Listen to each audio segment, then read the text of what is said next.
Kainat and I'm an international student studying in Turkey. I'm actually doing my master's here.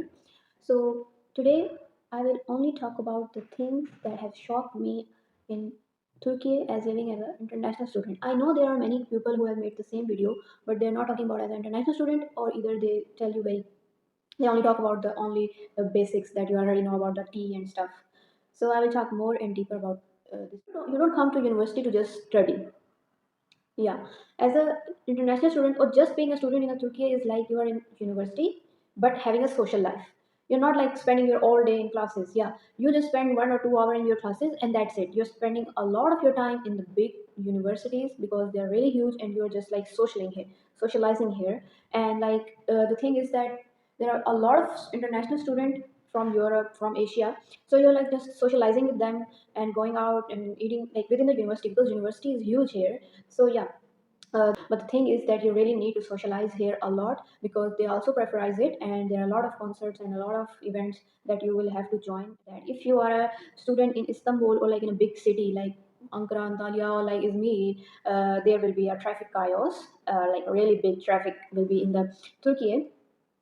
So if you're thinking that, oh, I have to go to Turkey and then I have to rent a car and then it will make everything easy for me, no, don't do that at least, because the thing is that everyone here actually prefer the public transport because and in the public transport mostly the subways, like the underground trains, because they are the fastest.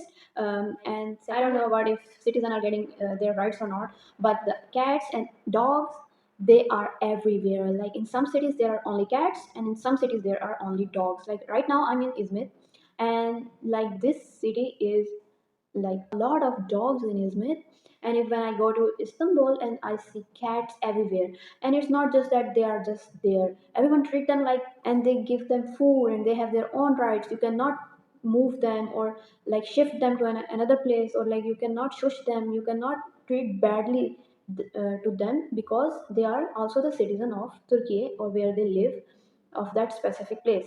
Shoes, like if you have a bad shoes, they will eventually ruin your reputation. You have to keep your shoes clean. If you don't keep your shoes clean, then at least try not to enter with your dirty shoes inside the house, because you have to change your shoes. There is a thing called tarlik.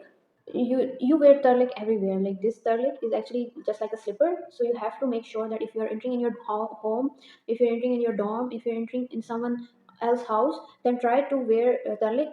They will eventually provide you turlik everywhere. It's not like you have to carry them everywhere. So yeah, try to remove your shoes and ask for turlik, and they will eventually give you the thing is obviously about the shoes. And the shoes are like, Turkey is mostly a mountainous area, so everywhere you try to go is like you're hiking up to that place.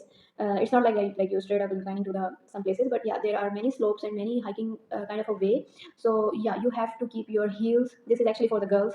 You have to keep your heels with yourself in your bag. If you're traveling by the car, then keep your heels in your bag, because if you are a working woman and you want to wear heels in office or in some banks, or like you want to look chic, then try to keep your heels inside your extra bag, because you have to travel with your sport shoes. Like everyone here travel with their sneakers or sport shoes or like trainers, because you cannot travel here with the heels, or like a tiny bit of heels will like ruin your foot. So yeah, make sure to follow these before coming to Turkey, because it was very shocking for me. And yeah, see you in next video, because I'm going to make a second part of this video because there is a lot to talk about. And keep following me and subscribe me. If you're coming to Turkey, do subscribe me, because I make every day new videos so you can get a lot of help. And yeah, that's it. Bye bye.